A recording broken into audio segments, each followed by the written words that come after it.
Saudari-saudara yang diberkati Tuhan, semoga Anda semua hari ini tetap bahagia. Saudari-saudara, dari sekian banyak jenis makanan yang ada, yang kita ketahui, yang pernah kita makan, roti itu sangat istimewa dibanding dengan makanan lainnya. Jika bahan pangan lainnya tidak diperjualbelikan di semua tempat, roti hampir dapat dipastikan diperjualbelikan di semua tempat. Mulai dari kios atau kedai tradisional yang terdapat di desa-desa, toko-toko tradisional, maupun dijual di supermarket di kota-kota, bahkan di plaza-plaza mal-mal yang sangat mewah. Banyak orang yang hidupnya tergantung pada roti, atau minimal kita semua pernah menikmati roti jenis tertentu. Singkatnya, roti sangat penting dalam kehidupan kita manusia. Saudari-saudara yang diberkati Tuhan, Yesus adalah roti hidup. Ia telah memberikan dirinya secara cuma-cuma kepada kita untuk memuaskan rasa lapar dan dahaga kita. Dalam Injil yang kita dengar tadi, Yesus membicarakan dua jenis roti. Pertama, roti mana yang menjadi makanan bangsa Israel dalam perjalanan menuju tanah terjanji. Yang kedua, roti hidup, yakni dirinya sendiri, Yesus Kristus Tuhan kita. Mari kita sejenak memahami dua jenis roti ini. Bagian pertama tentang roti mana. Ada 3 pelajaran penting yang dapat kita petik dari kehidupan bangsa Israel, bangsa terpilih, terkait dengan roti mana ini. Yang pertama, roti mana harus dikumpulkan setiap hari. Artinya, kita wajib memperbaharui hubungan kita dengan Yesus setiap hari. Menerima Yesus bukanlah sekali seumur hidup, tetapi harus setiap hari, bahkan setiap saat. Bukan hanya ketika kita dibaptis dan ketika kita menjelang ajal. Kedua, mana sangat baik dikumpulkan pagi-pagi sekali. Jika tidak, ia akan mencair. Artinya, marilah kita selalu mengawali hari kita dengan berjumpa kepada Kristus dalam doa pribadi, dalam doa bersama di tengah keluarga. Dengan demikian, hari yang akan kita lalui sungguh akan berbuah kebaikan karena bimbingan Tuhan. Ketiga, mana hanya tahan untuk 1 hari, pada keesokan harinya dia akan menjadi basi. Artinya kita setiap hari, setiap saat membutuhkan Tuhan. Setiap hari hubungan kita dengan Kristus harus semakin mendalam. Hari ini harus lebih baik daripada hari kemarin. Bagian kedua tentang roti hidup. Yesus adalah roti hidup yang turun dari surga. Ia memberi jaminan keselamatan kepada kita semua, asal kita mau bersatu dengannya. Ia menyediakan jalan bagi kita untuk bersatu dengannya, yakni melalui Ekaristi. Gereja mengamini bahwa Yesus Kristus sungguh hadir nyata dalam Ekaristi. Secara sakramental, kehadirannya kita alami dalam rupa roti dan anggur dalam perayaan Ekaristi. Singkatnya, kita harus mencintai Ekaristi. Saudari-saudara yang diberkati Tuhan, saat ini dalam situasi wabah pandemi COVID-19, kita bersama mengalami suasana baru, yakni merayakan Ekaristi secara online, menyambut tubuh dan darah Kristus secara batin.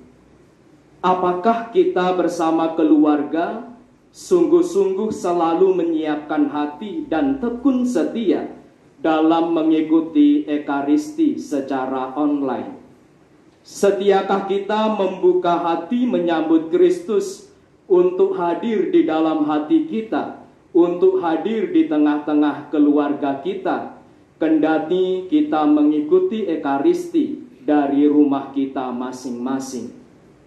Semoga kita bersama keluarga ditemukan setia dalam mengikuti Ekaristi secara khusus saat ini, sehingga kita dikuatkan oleh Tuhan dalam menjalani kehidupan rohani kita.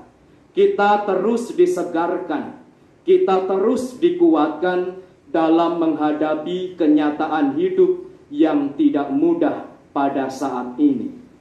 Iman kita bisa jadi akan mati kalau kita tidak selalu merindukan Kristus hadir dalam hidup kita, di tengah keluarga kita. Oleh sebab itu, mari kita bersama belajar dari pengalaman iman Filipus dalam bacaan pertama. Saat ini kita pun diutus seperti Filipus. Kita ada dalam situasi khusus. Kita ada tanda petik dalam situasi ganjil. Filipus diutus kepada sida-sida di Ethiopia, dan dalam keterbatasan dia tetap mewartakan Kristus dan membaptis mereka karena mereka percaya. Kita pun bersama dalam situasi khusus ini dengan segala keterbatasan yang ada karena wabah corona. Kita tetap diajak mewartakan Kristus di tengah keluarga kita, melalui media sosial kita, melalui ketabahan dan ketekunan kita untuk selalu berharap bahwa semuanya akan menjadi baik kembali. Saudari-saudara yang diberkati Tuhan, penyebaran virus corona yang masif dan nyaris tak terbendung ini membuat banyak pihak kelabaan dalam menghadapinya. Angka masyarakat yang terpapar setiap hari kian signifikan dan diikuti dengan angka kematian yang terus menjulang.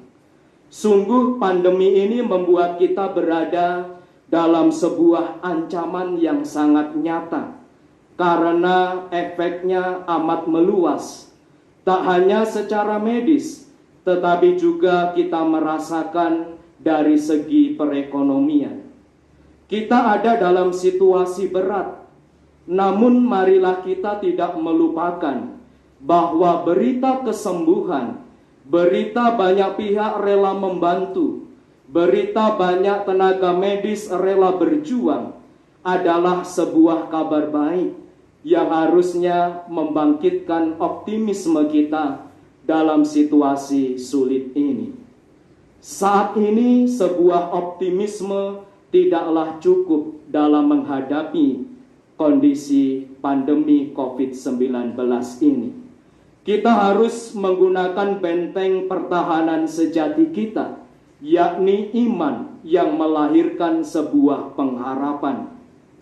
Sebuah sikap optimis cenderung mengandalkan perhitungan manusiawi kita. Jika perhitungan itu meleset, maka kita akan jatuh pada sebuah sikap pesimis. Sebagai orang beriman yang menerima Kristus Sang Roti Hidup, kita harus selalu berpengharapan.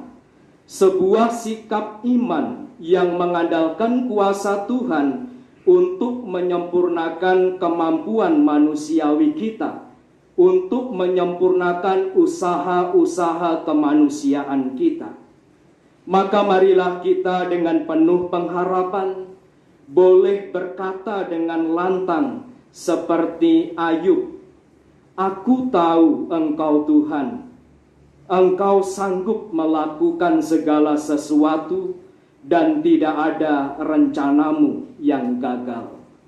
Ayub 42 ayat 2. Saudari-saudara yang diberkati Tuhan, semoga dengan sabda Tuhan yang kita dengar bersama dalam Ekaristi ini.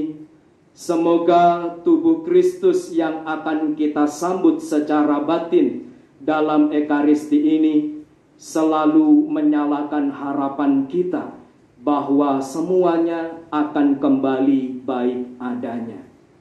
Hari ini hari Kamis, tetaplah tersenyum manis, buanglah sikap pesimis. Salam sehat, Tuhan Maha Baik memberkati Anda sekalian. Amin.